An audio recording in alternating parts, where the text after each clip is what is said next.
वाह वाह, क्या बात है.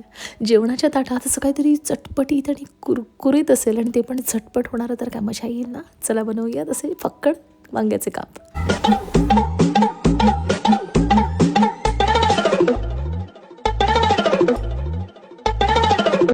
आजीच रेसिपीजमधली आजची रेसिपी आहे ह्या पदार्थापासून, अर्थात वांगं.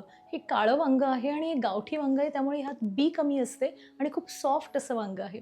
चला सुरुवात करूया वांग्याचे काप करायला. वांग्याचे काप करायला असं मस्त काळं छान गावठी वांगं घ्यायचं. बॅटरसाठी 2 चमची बेसन, त्यामध्ये 1 चमची तांदळाची पिठी, हिंग, मीठ चवीनुसार, आलं आणि लसूणची पेस्ट, मिरची आणि कोथिंबीरची पेस्ट, किंचित अगदी थोडासा खायचा सोडा, धणे जिरं पावडर अर्धी चमची, थोडीशी हळद आणि अर्धी चमची 5 मसाला. बस हे इतकेच इन्ग्रेडियंट आणि याला छान मिक्स करायचं, पाणी घालायचं आणि भजीची कन्सिस्टन्सी असते त्या कन्सिस्टन्सीचं पीठ करायचं आहे. दुसरीकडे आपण तवा आपला छानपैकी गरम करत ठेवायचा आहे. नॉनस्टिक पॅन घ्यायचा आहे, असे पातळ काप करून घ्यायचे आणि ह्यात अशा पद्धतीत डीप करायचे आणि मस्तपैकी तेलावरती क्रिस्पी कुरकुरीत असे तळून घ्यायचे.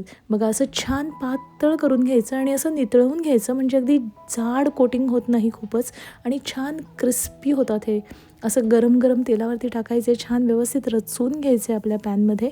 आणि शक्यतो नॉनस्टिक पॅन असेल तर छानच, बिडाचा तवा असेल तर तो वापरा आणि कमीत कमी तेलामध्ये इतके सुंदर होतात हे काप.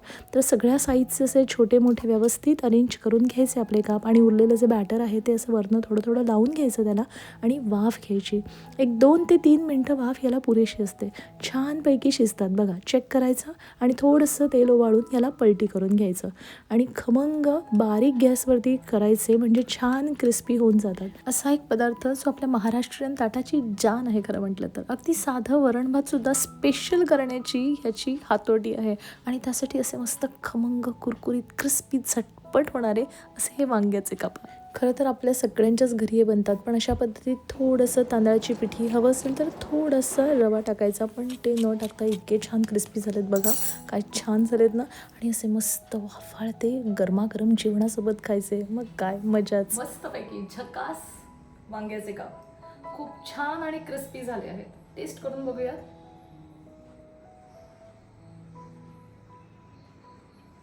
मस्त.